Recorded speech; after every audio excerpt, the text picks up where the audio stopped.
Research shows the average time we stay focused on a screen is about 47 seconds, with a median of just 40. Attention seems to rise late morning and dip, then peak again in the afternoon. In other words, most online interactions don't even last a full minute. So here's the challenge.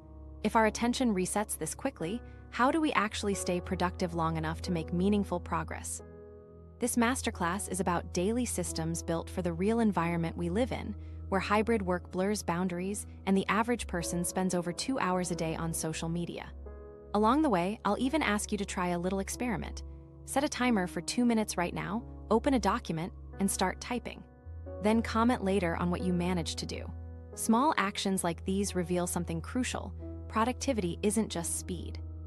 It's what we use our time for, and that's where we start. The real meaning of productivity in 2025.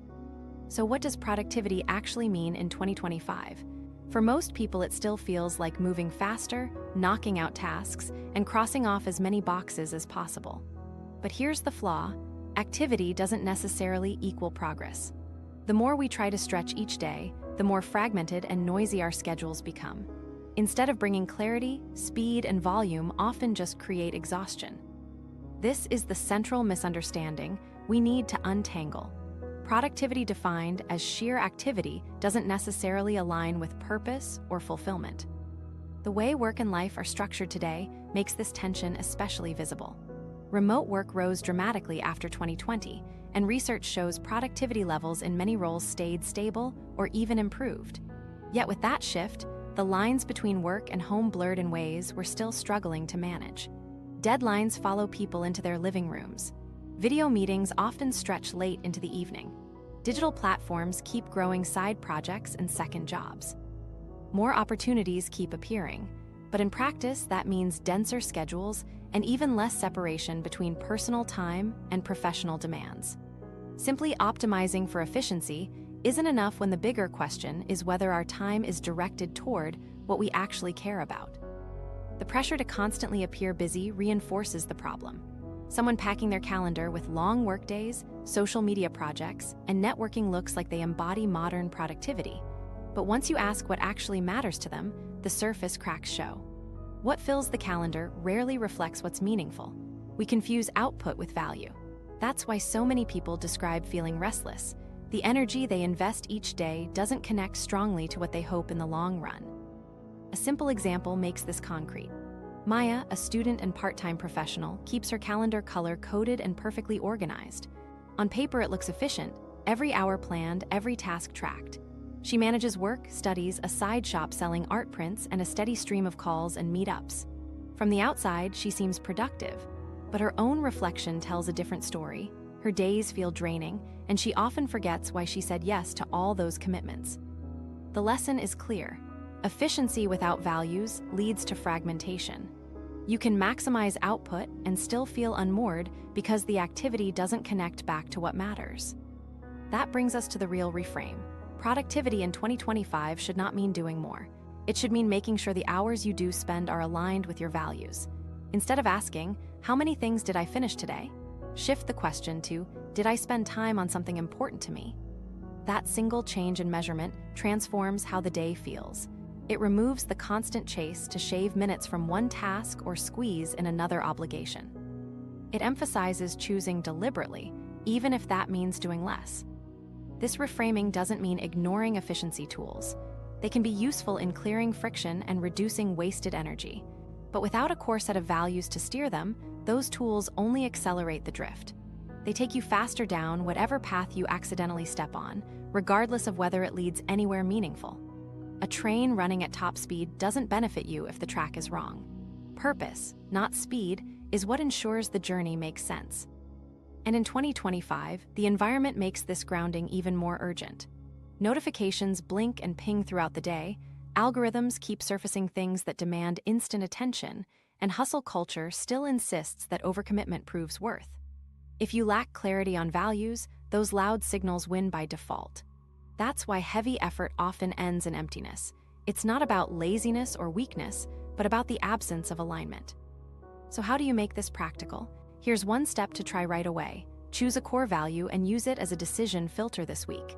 You don't need a perfect life plan, just pick one guiding principle like family, learning, or creativity. Then commit to applying it before adding anything new to your calendar. The test is simple. Before saying yes to any new commitment, pause and ask, does this support my top 1 or 2 values? If the answer is no, let it pass. This experiment strips away noise and highlights how much of our busyness comes from reflexive yesies rather than deliberate choices. Maya's own calendar would look very different if she applied this filter. Instead of blocking every gap with another obligation, she might protect evenings for her art and her closest relationships. She'd still be active, but not scattered. Her sense of productivity would rise not because she had more hours, but because her hours consistently fed into the areas that mattered most. In this way, setbacks would even feel purposeful because they happened in service of her chosen priorities. This approach flips the traditional measurement upside down. Productivity is no longer the volume of tasks completed, but the degree of alignment between time and values. It asks us to acknowledge that focus and energy are finite and to spend them carefully. The reward isn't simply checking more boxes, but gradually building a life that matches your definition of meaning. Over weeks or months, the accumulation of aligned choices produces far greater satisfaction than constant activity ever could. And this brings us to an important point. Even once you know what matters, there's still the harsh reality of starting. You might know the project, the value, the clear intention, and yet find yourself frozen at the very first step. That blank moment, staring at an empty screen or untouched task, reveals another challenge entirely. Why starting feels impossible. Why is it that some of the most important tasks in our lives feel impossible to begin? You might know exactly what needs to be done, yet the moment you sit down to start, it feels like you've hit a wall. Psychologists often point out that this isn't about the whole project itself. It's about the psychological weight of taking the very first step. That's why starting can feel so much heavier than continuing once momentum is underway. This resistance at the entry point is sometimes explained using the idea of activation energy. Just like it takes an initial push to move a boulder, tasks often demand a small but significant burst of effort to get going. Once rolling, that energy is easier to maintain. But before you make that first move, the task can feel gigantic. The mind exaggerates the cost, and in avoidance, it steers toward anything that seems safer or more predictable. Social feeds, email refreshes, and side chores suddenly feel more attractive because they carry no uncertainty. Take a simple example. A student might have a paper due the next day, but instead finds themselves reorganizing their fridge late at night. Scrubbing shelves and lining up condiments feels strangely urgent. Why does this happen? Because the paper holds ambiguity and risk. It might not turn out well, it might be judged harshly, it might expose gaps in knowledge. Meanwhile, cleaning is clear, contained, and guarantees visible progress. The brain accepts it as a substitute because it shields you from potential failure. That's procrastination in practice, not laziness, but protection from uncertainty. Understanding this frames the challenge more accurately. Procrastination isn't proof of being careless or unmotivated. Instead, it's a defense system your mind deploys against the unknown. In that sense, beating procrastination requires dissolving uncertainty, creating a way to start without triggering that fear.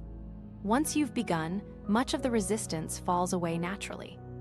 One of the simplest ways to do this comes through what productivity experts call the 2-minute rule. The rule says, instead of committing to finishing the task, commit to just 2 minutes of activity. Open the file and type a headline. Draft a single bullet point. Start reading for only the opening paragraph. This reduces the barrier by reframing the work into something so small it feels impossible to resist. It lowers the activation energy to the bare minimum. And there's evidence it works because of how attention tends to ebb and flow. Studies show people have stronger focus in 2 main windows, late morning and again in the mid to late afternoon. If you line up your tiny 2-minute starts during those peaks, you anchor short bursts of action right when your mind is already leaning toward focus. That shift is powerful. 2 minutes nudges you forward, and once you've crossed that line, momentum often takes care of the rest. Try it now as a quick challenge. If you have a task waiting, open it, set a timer, and give it 2 minutes. Don't worry about polishing, don't worry about completing it. Write a title at the top of the page or type one messy sentence. If your goal was to revise, skim one section or copy down one key formula. Notice how, with even that micro action, the resistance begins to quiet down. Just as putting on running shoes often turns into finishing a jog, those 2 minutes can grow naturally into something larger almost without you deciding. This is why the rule matters. It reframes procrastination not as a flaw, but as hesitation in the face of uncertainty. By reducing that uncertainty to something harmlessly small, you no longer fight a mountain. You simply take one tiny, risk-free step. With repetition, this habit builds confidence. You prove to yourself that beginning never has to feel like a threat. And over time, that habit of starting lowers the psychological burden of every new project you face. It's important to remember that the 2-minute rule isn't about producing finished work in those moments. It's about momentum. The outcome of the 2 minutes themselves doesn't matter. What matters is that you've punctured the surface and stepped inside the task. Afterward, progress follows more smoothly. Procrastination can't thrive once uncertainty is replaced by action, even if that action is laughably small. So if you notice yourself caught between doing what matters and drifting into distractions, use this as your tool. Tell yourself, I only need 2 minutes. Open the document, touch the piano keys, assemble that single spreadsheet row. Those first actions don't complete the project, but they disarm the strongest barrier, starting. And once the start feels unavoidable, the rest becomes possible. But here's the real question. Can such a tiny commitment truly change the way an entire day unfolds? That curiosity takes us into the next idea, where we'll look closer at how those initial 2 minutes can reshape far more than you expect. The 2-minute rule in action. The 2-minute rule turns abstract advice into something you can actually test for yourself. Think of it less as a grand solution and more as a practical experiment you can run today. The agreement is simple. Give any task 2 minutes.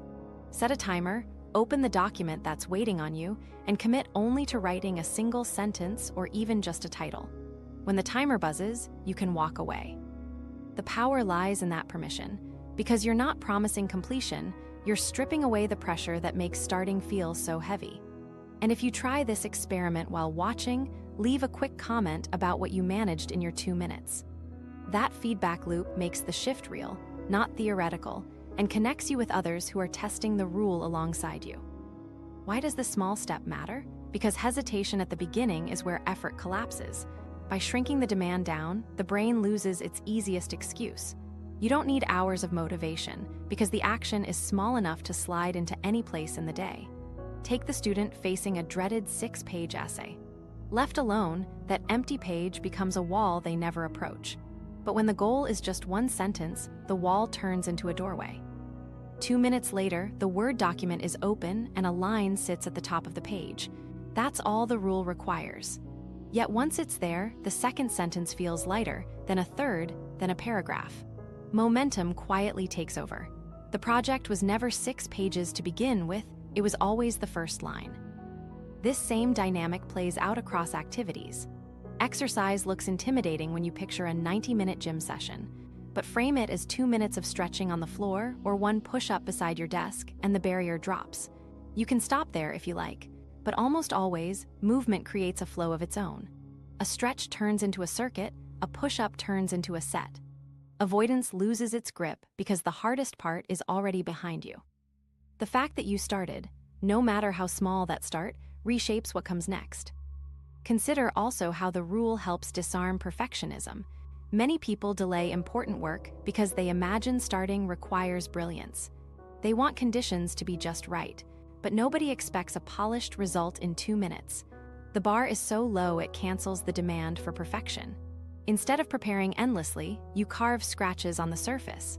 You're not aiming for quality, you're just opening the door. And by stepping inside without pressure, you often find genuine progress waiting on the other side. Fear functions much the same way. Fear of failure or discomfort inflates a task until it feels unsafe. But fear can't really attach to a single sentence or one push-up. 2 minutes carries no real cost. At worst, you spend a sliver of time. At best, you've crossed into motion. This shift alters the mental math. Trying becomes easier than postponing because the risk of trying is negligible. Action wins because it feels lighter than avoidance. Delay, too, loses much of its momentum once you apply the rule. Delay feeds on the promise of later, the illusion that a free stretch of hours will appear someday. But life rarely delivers those stretches. 2 minutes doesn't ask you to wait, it lets you begin anywhere. Waiting for a kettle to boil could be 2 minutes of outlining a slide. Sitting before a call could be 2 minutes sketching ideas. These fragments accumulate. None look impressive on their own, but together they establish what matters most. A rhythm that interrupts procrastination and builds consistency. It's important to see that the goal is not output but movement. No serious project finishes in 2 minutes, and that's not the point.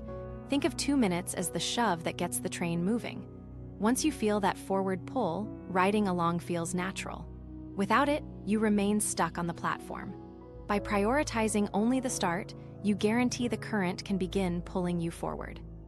This ties directly to habit formation. When you repeat small behaviors regularly, you reinforce an identity. If every afternoon you give writing just 2 minutes, over time you stop questioning whether you're a writer, you simply recognize yourself as someone who always begins. Identity is sticky.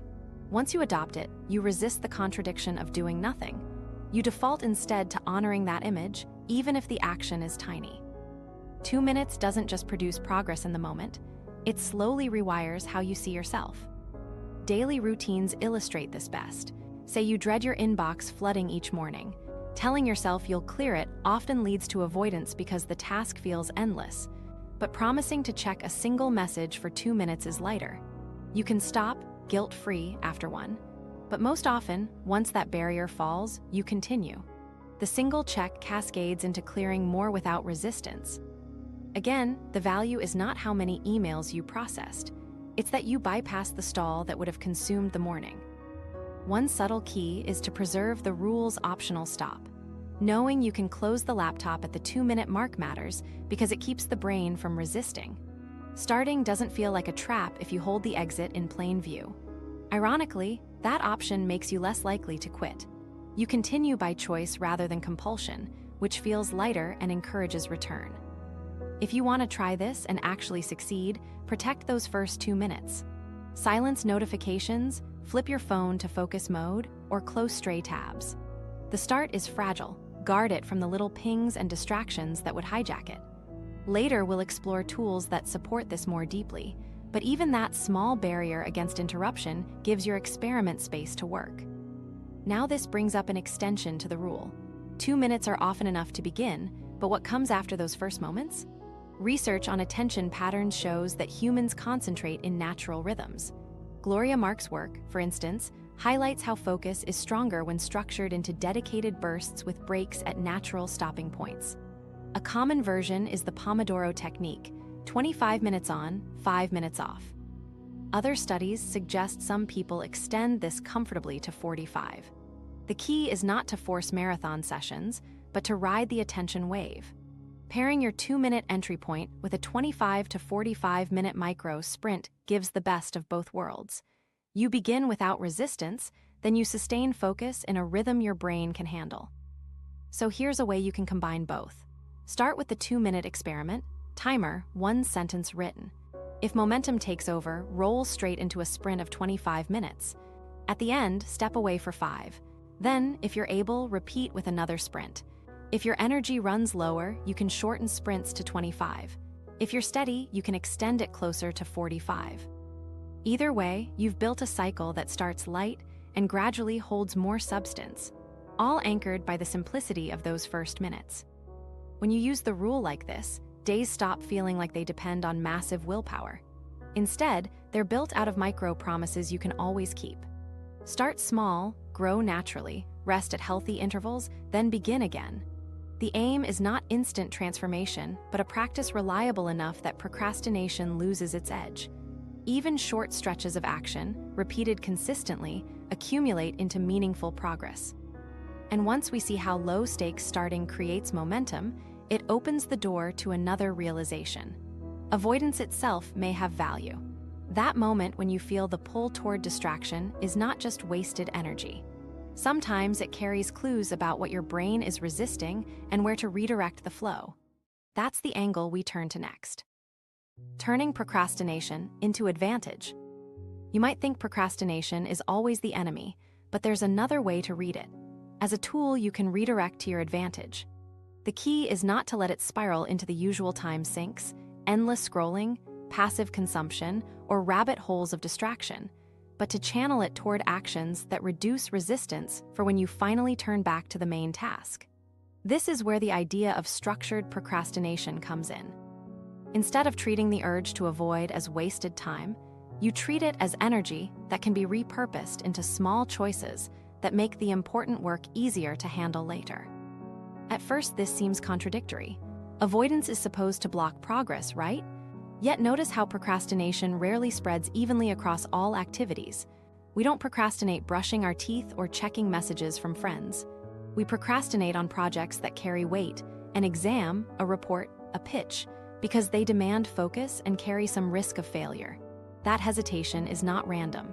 It flags the very work that matters most. Framed that way, procrastination is less of a character flaw and more of a signal.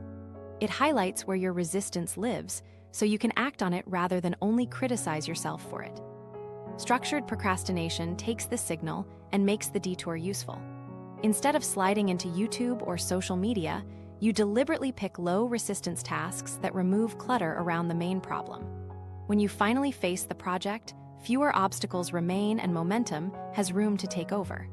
It doesn't replace the real task, but it prepares an environment in which that task is less intimidating. Take Sam, a university student who can't bring himself to crack open his biology textbook. Each time he sees it on the desk, he feels overwhelmed. Rather than doom scroll to escape, Sam organizes his workspace.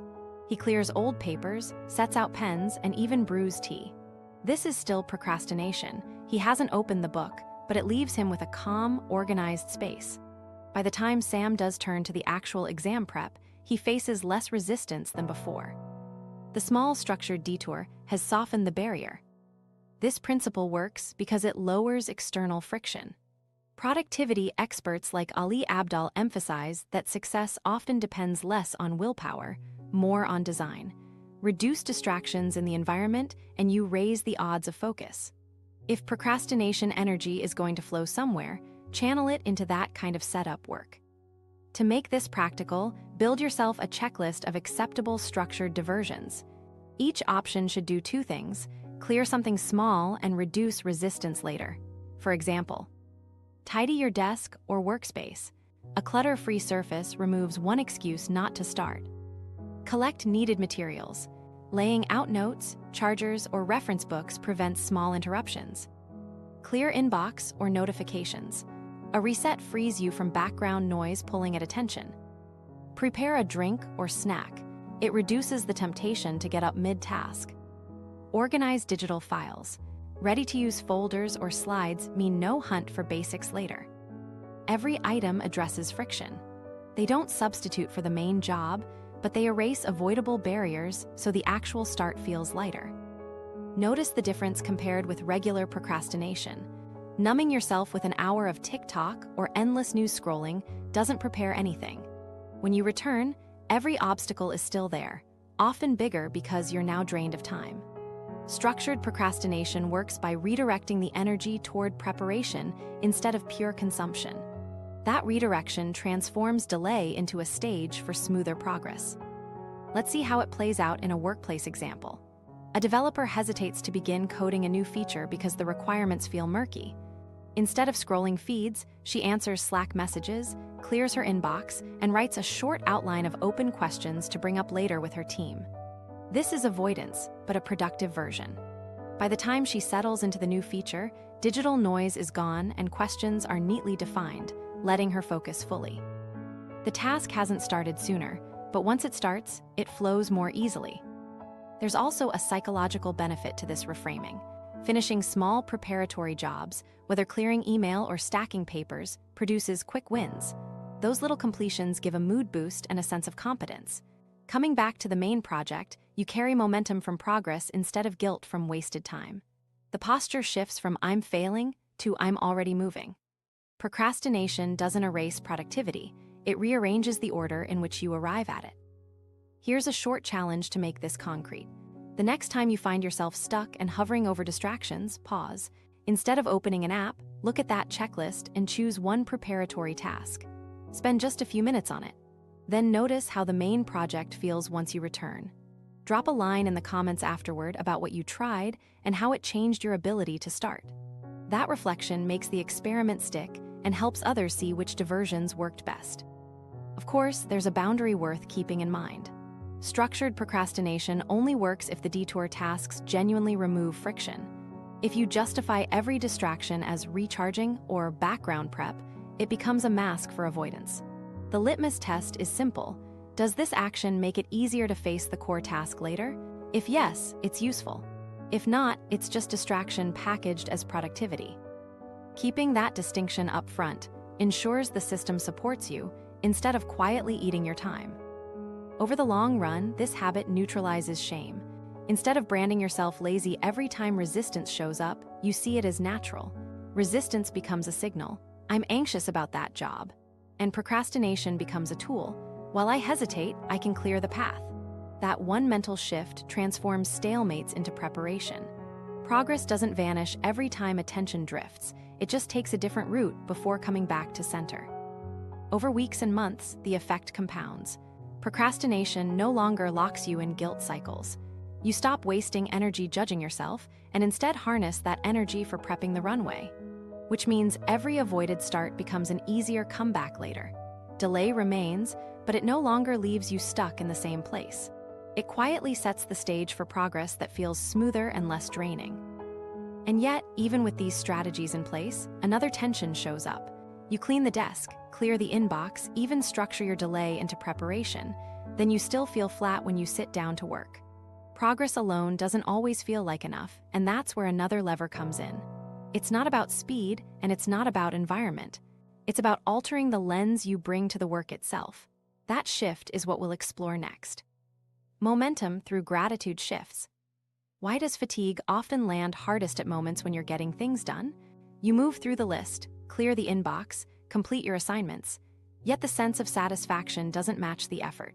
The explanation isn't always about workload. Progress by itself doesn't guarantee momentum because energy depends as much on emotional context as it does on action. Work framed as obligation feels heavier than the same work framed as opportunity. That distinction is where gratitude becomes useful, not as a cure for burnout, but as one lever that helps preserve energy alongside more tangible supports like rest, boundaries, and breaks. Gratitude here isn't abstract. It's a deliberate reframing tool that shifts I have to into I get to. Instead of treating tasks purely as burdens, you re-anchor them in the privileges they represent. Responding to emails can feel like endless obligation if it's approached with dread. Viewed differently, those same messages signal connection and trust. The detail of the work doesn't change, but its meaning does, and meaning is what sustains motivation when discipline alone begins to wear thin. Productivity experts often recommend this small adjustment as a daily habit. The instruction is straightforward. At the beginning of a task, pause for 60 seconds and write a single sentence that starts with I get to. It might be, I get to lead a team that values my input before a meeting, or I get to study ideas people before me never had access to before exam prep. This is not about forced positivity. It's about recognizing the context within which you work, replacing the mental drag of obligation with perspective that lightens the load. Consider a quick example. Many students approach revision with the phrase, I have to memorize formulas for hours. That sentence alone frames the evening as punishment. A one-line gratitude shift like, I get to learn skills that open future doors, doesn't erase the study session, but it changes its emotional tone. The hours may remain the same, yet they no longer carry the same resentment. In practice, that reframing means the student is more likely to sustain focus without feeling drained as quickly. The same principle holds in professional environments. Think of someone confronted by a calendar filled with back-to-back calls. I have to do meetings all day turns energy downward before the day even begins. A 60-second note such as, I get to work in a role where colleagues value my perspective, does not eliminate the calls, but it redefines them. That small reset shifts posture from reluctance to participation, which in turn makes the experience less tiring and more purposeful. Gratitude operates by adjusting perception. Tasks themselves are neutral until meaning is attached. The default frame in busy environments often leans negative, another burden, another demand. Gratitude inserts a different filter, one that directs attention toward growth, connection, or personal choice. When repeated consistently, this alternative filter becomes habitual, allowing energy to recycle naturally instead of collapse into exhaustion. It's important to keep expectations balanced. Gratitude does not override the need for real breaks or structured schedules. It shouldn't be treated as a shortcut that erases the limits of time or attention. What it can do is reduce the unnecessary drag created by negative framing. By pairing gratitude reframing with rest, boundary setting, and focused sprints, you create a more resilient approach to sustained work. A useful way to bring this into practice is with a quick routine. Before beginning a task you've been avoiding, grab a sticky note or open a digital document. Write one line about why you get to do it. Keep it close as you start the work. That tiny step builds a cue for the brain. With repetition, the cue strengthens into a habit. Each time resistance rises, you remember there's another perspective available. Unlike broad journaling, this takes less than a minute, making it easy to reinforce across many moments in a week. This pattern also shapes group dynamics. In team settings, the energy one person brings spreads quickly. If one member sighs through every meeting, the weight transfers to others. But if another begins from gratitude, even with something as light as "we get to collaborate directly instead of exchanging 10 emails, the tone shifts differently. Gratitude in practice creates momentum not only for the individual, but for the environment around them. Over time, these microshifts add resilience to teams, keeping collective energy from draining as rapidly. Even personal routines benefit from this habit. Cooking at the end of a long day, commuting through traffic, or tackling household chores can feel repetitive. Gratitude reframing doesn't romanticize them, but it reduces the friction. I get to nourish myself and those I care about adds meaning to cooking. I get to return to a safe place changes the lens on commuting. The energy saved doesn't erase effort, but it prevents the sense that ordinary tasks are constant punishment. That reduction in emotional resistance is what lets momentum last through the week. The broader point is that gratitude works best as one tool within a larger structure. Combined with short bursts of focus, adequate recovery, and alignment to values, it strengthens the foundation of steady productivity. Without it, progress can feel thin, even hollow, because the emotional chain is missing. With it, tasks feel lighter to carry, and what once drained the system becomes more sustainable over time.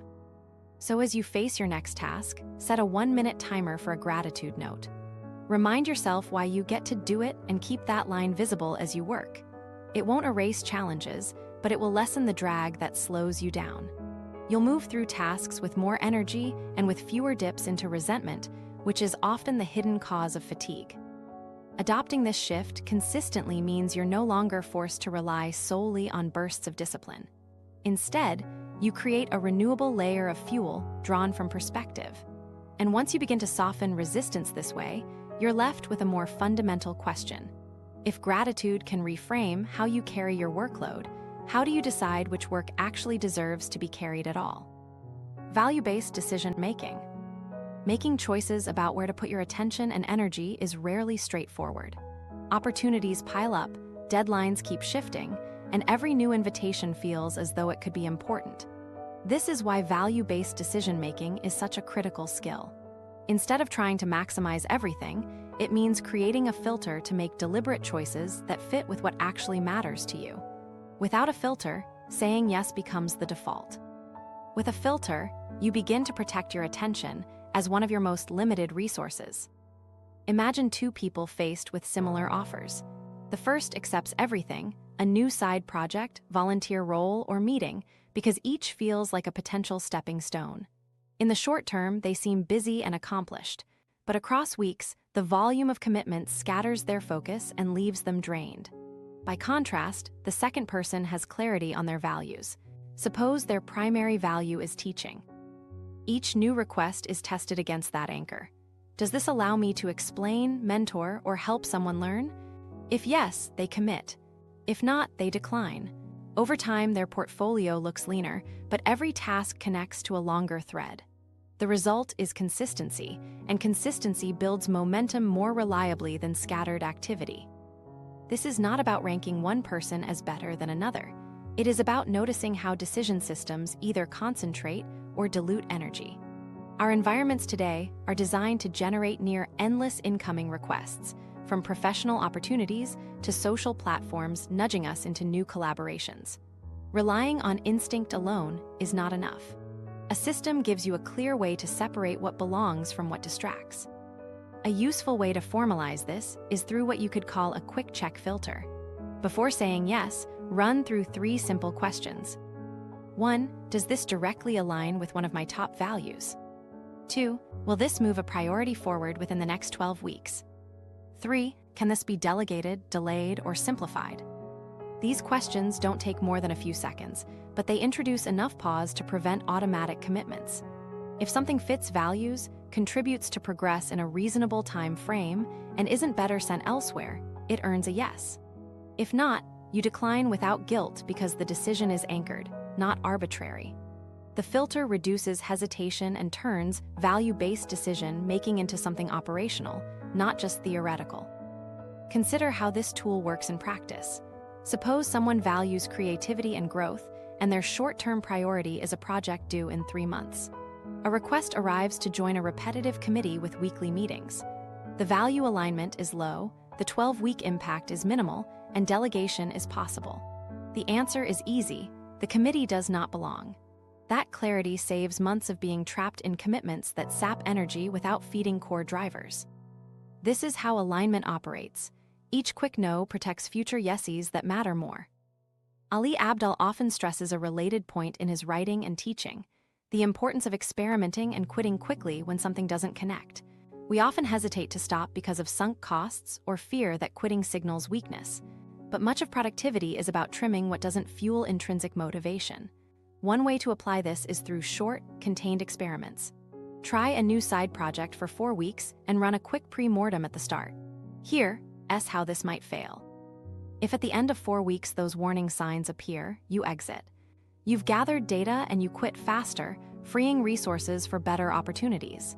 This approach shifts decision-making from fear of missing out to evidence-based iteration. Quitting faster also reframes the emotional pressure of decision-making. You don't need to treat every yes as permanent. A yes can mean, I'll test this for a short period. You then evaluate against your values and priorities. If it fits, you invest more. If not, you release it. That cycle improves focus over time because you accumulate lessons about what sustains you instead of fighting through projects that only drain. The trap comes when yeses accumulate without reflection. Someone may feel proud of endless commitments, but inside they sense hollowness because nothing resonates. Compare that with the person who limits themselves to fewer, aligned commitments. They may appear less busy, but feel significantly more motivated. Their projects feed into their identity instead of eroding it. This is why values function as anchors. They reduce the friction of choice and replace guilt with clarity. To apply the filter consistently, it helps to write your top 1 or 2 values clearly and keep them visible. Place them at the top of your Notes app, on an index card by the desk, or in the calendar. Each time a request arrives, glance at the list. The act is simple, but it grounds decisions. It makes the filter automatic over time. Without visibility, values stay abstract. With visibility, they become practical criteria. Decision-making then evolves from asking, can I fit this into my time? To does this belong in the life I am building? That question changes the frame completely. Time can stretch temporarily, but misaligned projects always carry hidden costs. They erode focus, crowd schedules, and drain morale. Once you practice values as your filter, you stop debating every request at length.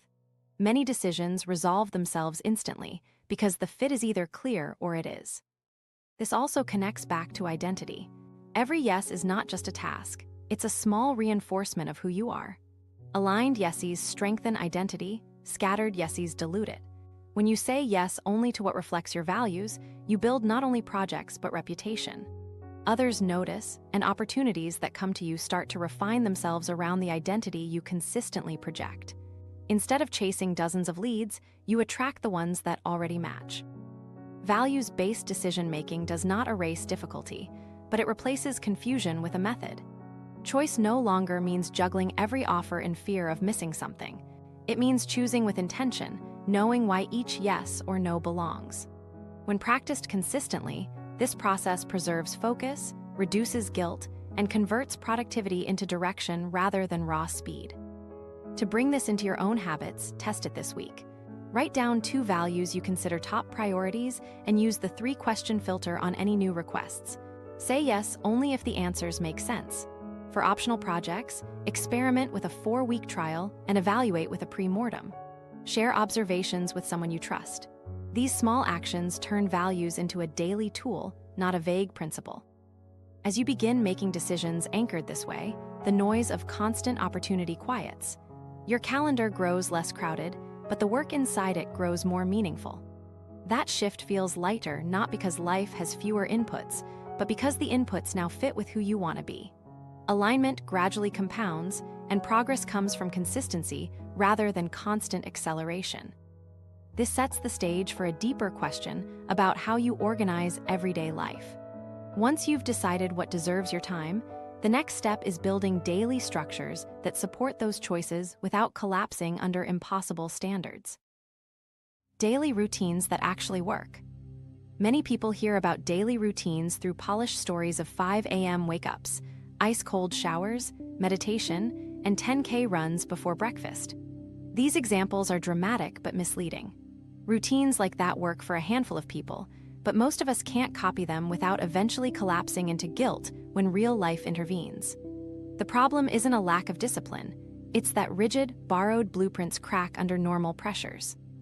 Daily routines become useful only when they adapt to context and protect what matters, not when they imitate someone else's script. With that in mind, here are 3 flexible routine templates you can test and shape around your own life.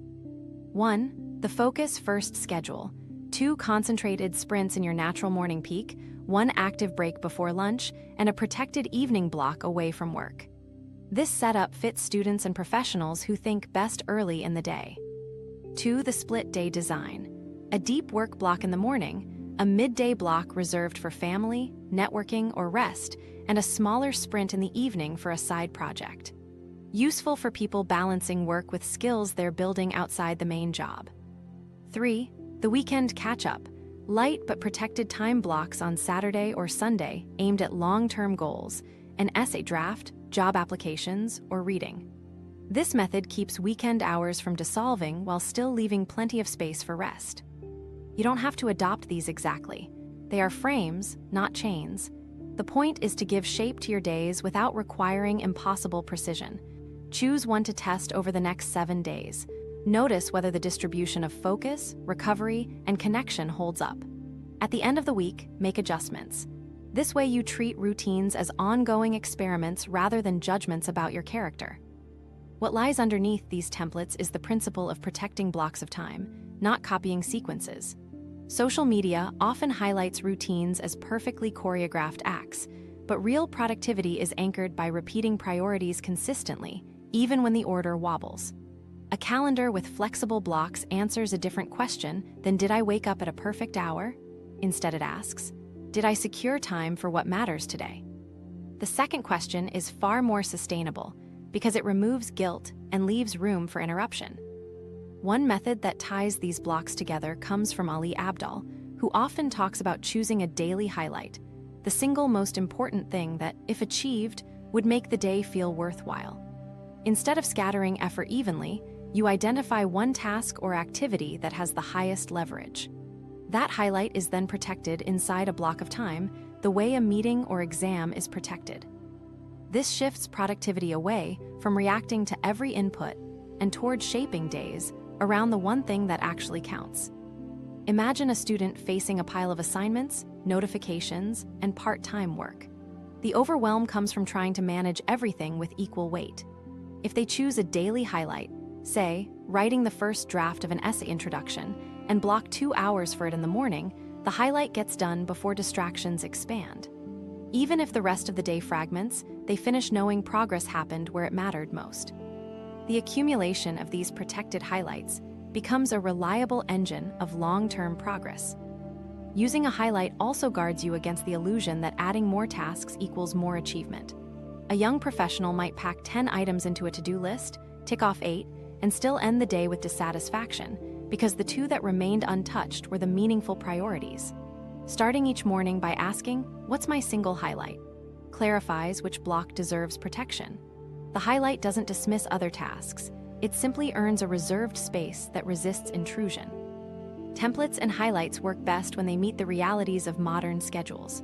For students, late-night study sessions are sometimes unavoidable, so a split-day template with a smaller evening sprint may be more useful than obsessing over early mornings.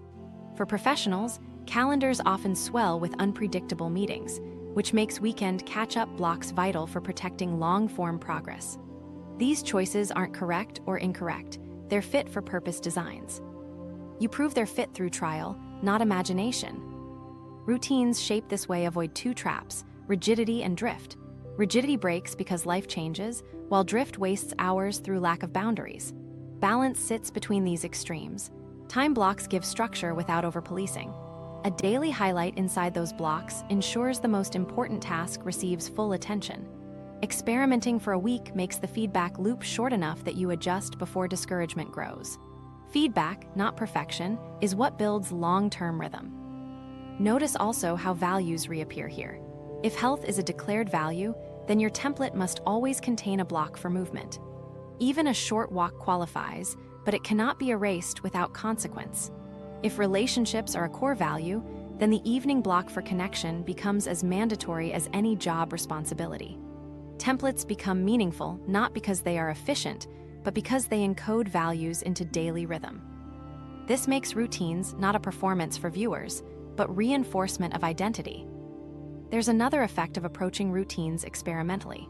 Instead of constant pressure to meet an ideal, you frame each week as a test.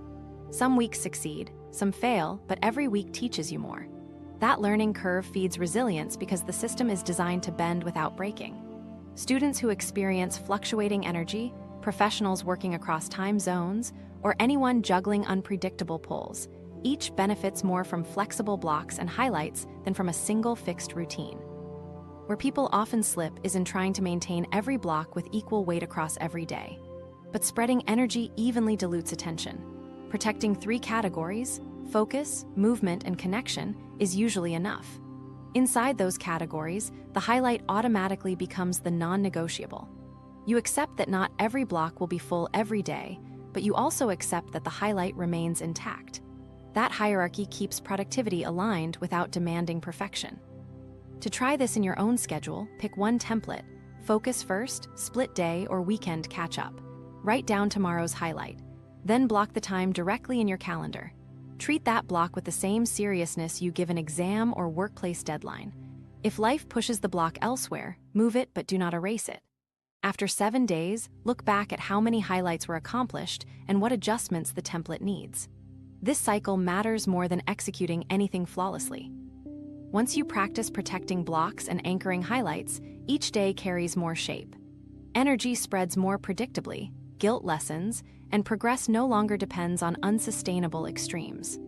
Routine in this sense is not about being rigid, but about preserving the parts of life that drive meaning forward. As those blocks repeat, they compound into thousands of hours invested where they count. But something subtle remains. Even with blocks and highlights, an open calendar can sometimes feel wide enough to swallow all progress.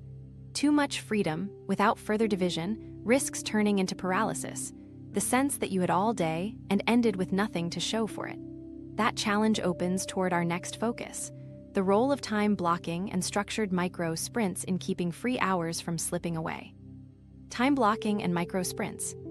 When you look at an open day on your calendar, it can feel like freedom. Yet without structure, those hours often vanish into drifting choices and small distractions. The simplest way to protect time is just this. If your day looks empty, block off the 3 most important priorities and treat them as set appointments.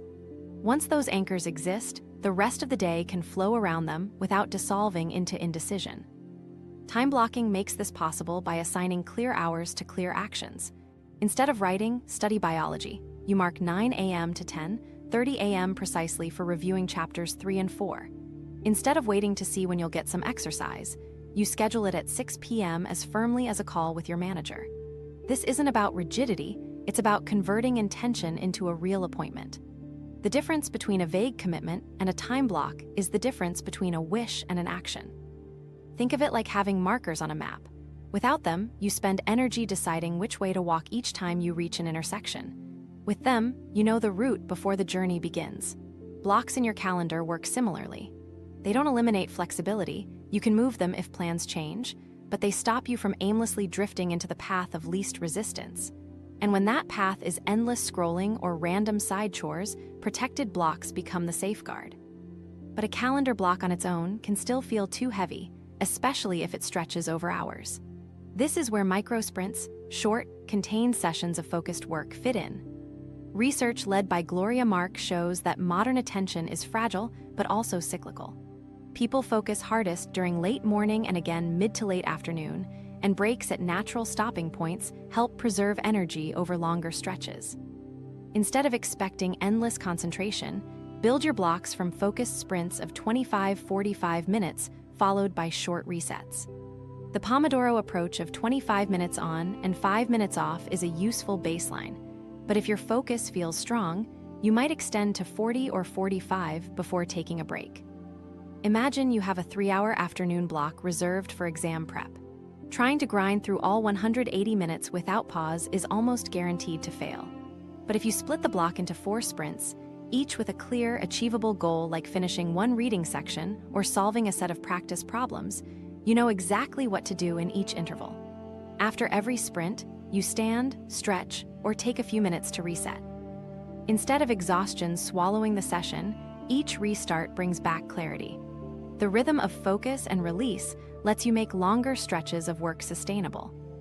This rhythm also creates a different kind of motivation. One large task stays invisible until it's complete, but sprints produce mini closures throughout the day. Finish a sprint, take a break, and you feel a quick hit of progress before moving to the next. Those repeated completions build momentum. You're not waiting for one distant sense of achievement, you're collecting dozens of small ones by evening. The combination of time blocking and sprints also scales nicely across different lifestyles.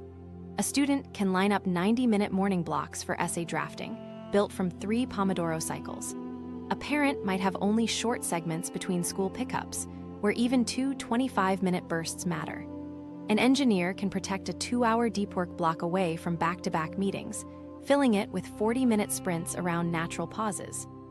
In each case, the principle is the same. The block protects the time, the sprint makes the time usable. A helpful way to operationalize this is to use a weekly template. For many students and young professionals, an effective version could look like this: 2 deep work blocks in the morning during peak focus times, 1 afternoon block for review or admin tasks, and 1 evening block for relationships or side projects. Inside the deep work blocks, you operate with sprints of 25-45 minutes, inserting breaks that match natural stopping points. This template isn't rigid, it flexes with the week, but it offers a reliable pattern that prevents both overcommitment and drift. It's worth pointing out that even breaks deserve deliberate scheduling. Gloria Mark's research emphasizes the need for transitions, especially between meetings or back-to-back tasks. Fatigue doesn't just come from working, it comes from never pausing between contexts. So when you design your blocks and sprints, leave small buffers, 5 to 10 minutes to close one task and mentally prepare for the next. Those buffers protect against the cumulative exhaustion that often makes productivity collapse later in the day. Let's look at this in a professional example. Suppose an analyst has an afternoon block for writing a report. Without structure, they tell themselves vaguely, "I'll work on analysis today." Hours pass between email checks, Slack messages, and half-hearted attempts at drafting. By dinner, little progress is made. Now reframe with blocks and sprints. Reserve 1 p.m. to 3 p.m. purely for the report. Break it into 1 30-minute sprint to outline findings, a 10-minute break to reset, then another 40-minute sprint drafting the first section. By the end, concrete progress exists where none did before. The reserved block cut off interruptions, the sprints provided sustainable pacing, and buffer time afterward prevented spillover into the next commitment.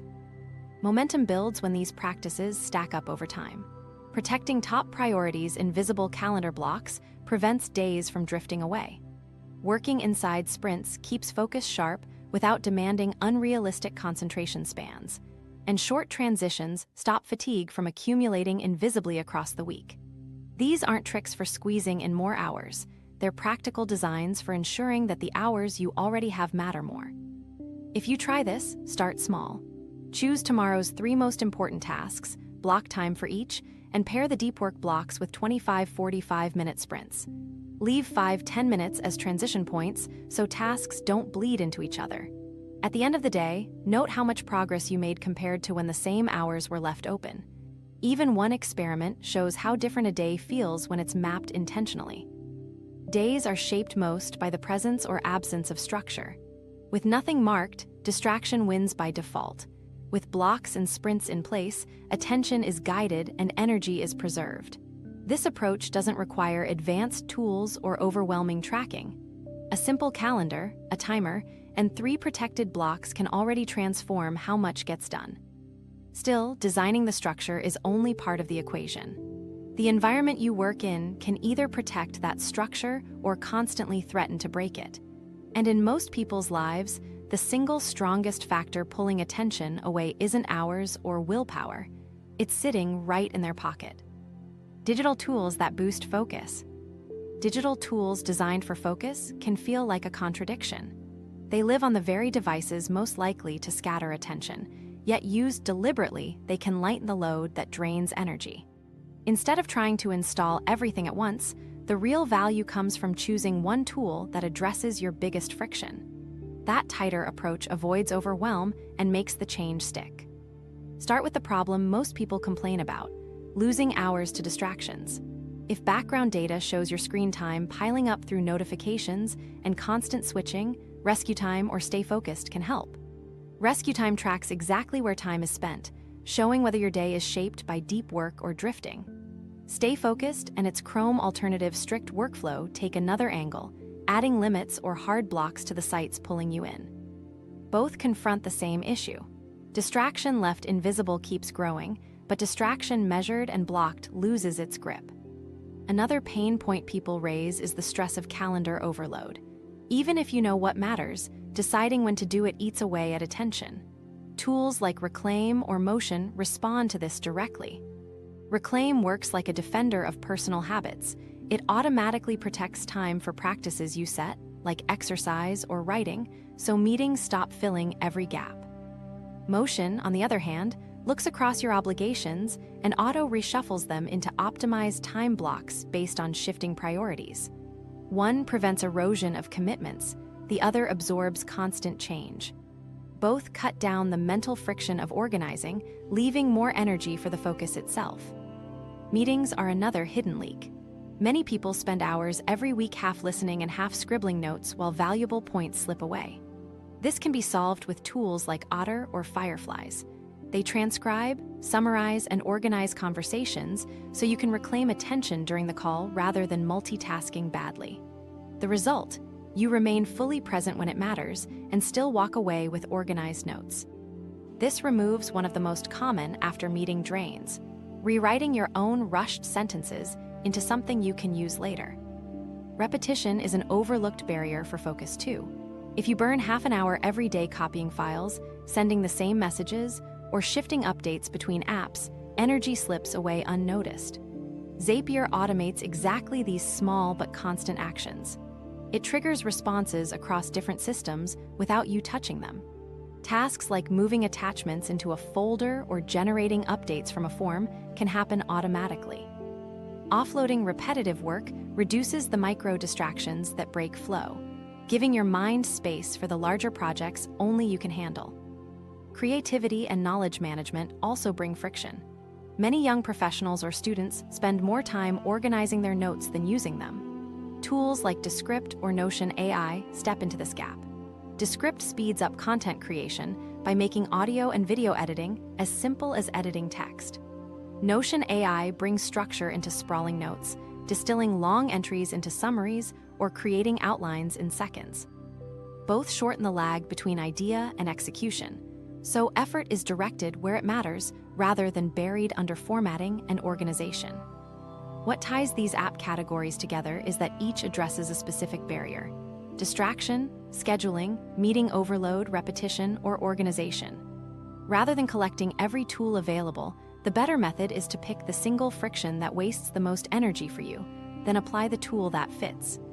This avoids the trap where the cure becomes another source of clutter, installing 10 apps, spending hours customizing them, and ending with more overhead than before. The caution is important. Tools cannot replace routines. They work as amplifiers, not creators. A blocker buys you space only if you've already chosen what you'll use that space for. An automated calendar reduces choice fatigue only if you've defined clear priorities. A transcription tool lightens meetings only if you've built the discipline to review what was captured. Without these systems, digital tools risk becoming unused icons, reminders of intention without impact. With aligned systems, however, tools stabilize energy and guard against the slips that once cost entire afternoons. Consider an example. Suppose someone named Lena constantly feels buried by university assignments and part-time work. She identifies her biggest drag as switching endlessly between emails, messages, and lecture notes. Instead of installing everything at once, she chooses one point to fix: organization. She tests Notion AI for 7 days, creating a simple space where lectures auto-summarize into usable outlines. Within a week, she not only notices smoother reviews, but also spots patterns in how small amounts of prepared material reduce her prep time later. By starting with one problem and one tool, she experiences impact without extra overhead. That experience builds confidence to add another tool later if needed.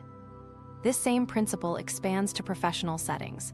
A manager drowning in meetings does not need to download 6 focus apps at once.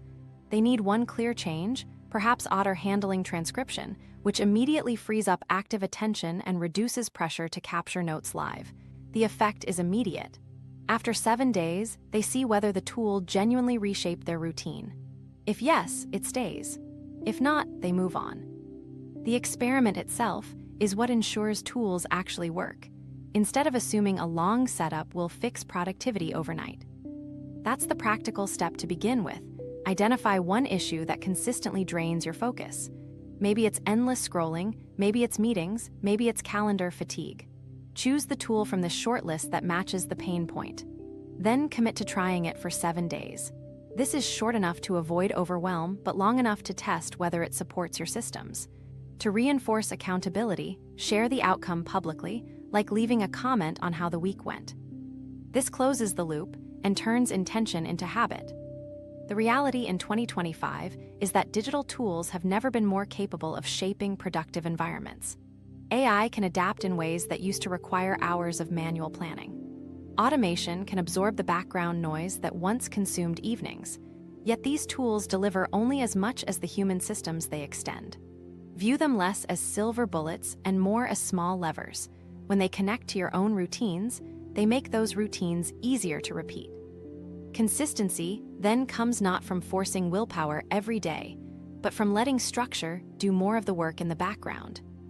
And yet, even when the systems run smoothly and focus becomes easier to sustain, another dimension of productivity often surfaces. People notice they're checking the boxes with more efficiency, but still report an emptiness that focus apps cannot address. Progress fulfills the plan, but doesn't always fill the person. This signals that focus, by itself, does not capture the whole picture of a meaningful life. Another layer is always present, the layer of connection and belonging that productivity tools cannot supply. Balancing productivity with relationships. Why do people who appear highly accomplished, those who manage deadlines perfectly, climb career ladders quickly, and organize their days with precision, still describe feeling isolated? Often the gap isn't in efficiency, but in balance. Productivity that measures only what gets ticked off a list can consume space meant for relationships. At first, the cost stays invisible, hidden beneath promotions and achievements.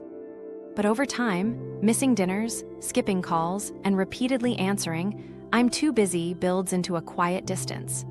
What looks like progress on paper can feel empty without people to share it with. This is where balancing productivity with relationships becomes essential.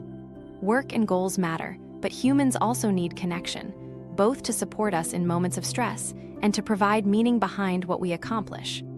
Research on health and resilience shows that strong social ties are powerful predictors of long-term well-being.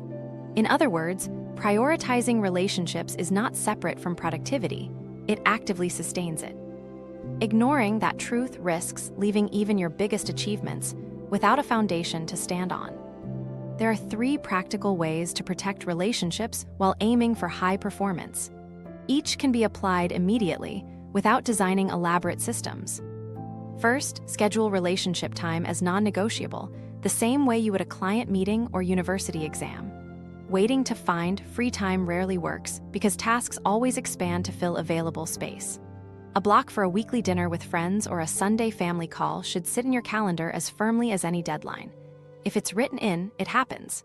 Example: this week, pick one evening and book it solely for a meal with someone important, no shifting allowed. Second, guard your energy so connection time isn't consumed by exhaustion. It's easy to give your sharpest hours to work and let people you care about have only what's left. Balanced routines help prevent that imbalance. You don't have to overhaul everything.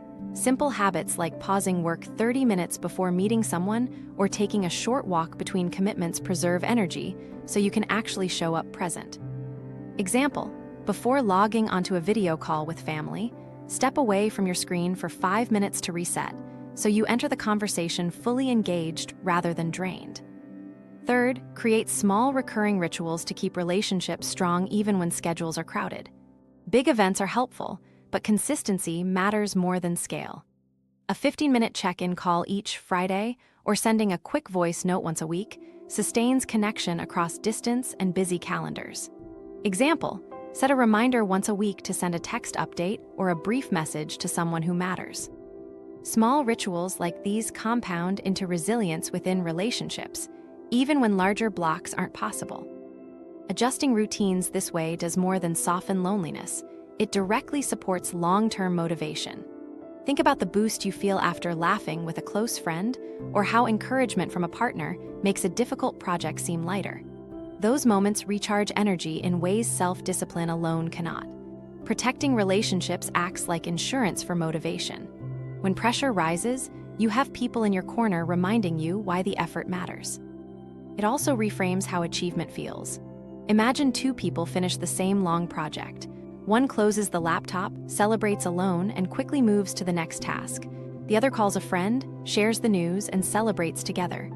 The work outcome is identical, but the emotional experience is completely different. Shared recognition transforms milestones into memories. Without that, success often feels hollow, as though you checked a box but gained nothing lasting. The challenge for many is that relationships rarely come with immediate urgency. Emails demand quick replies. Meetings arrive with calendar invites. Deadlines carry penalties, but friendships, partners, and family often wait patiently. They forgive delays and expect nothing scheduled. That patience is generous, but it also becomes dangerous. Lack of urgency makes it easy to push connection down the priority list until it quietly fades. Scheduling dedicated time prevents that slow drift. It ensures that the most important things are not always the easiest to postpone. Real examples show the difference. A medical student juggling shifts and exams may feel there's no space left for bonding, yet by naming a weekly non-negotiable call with their parents, that thread is preserved no matter how heavy the rotations. A young professional might experiment with Saturday morning walks with a partner, treating them as fixed as work meetings. Over months, both discover something interesting.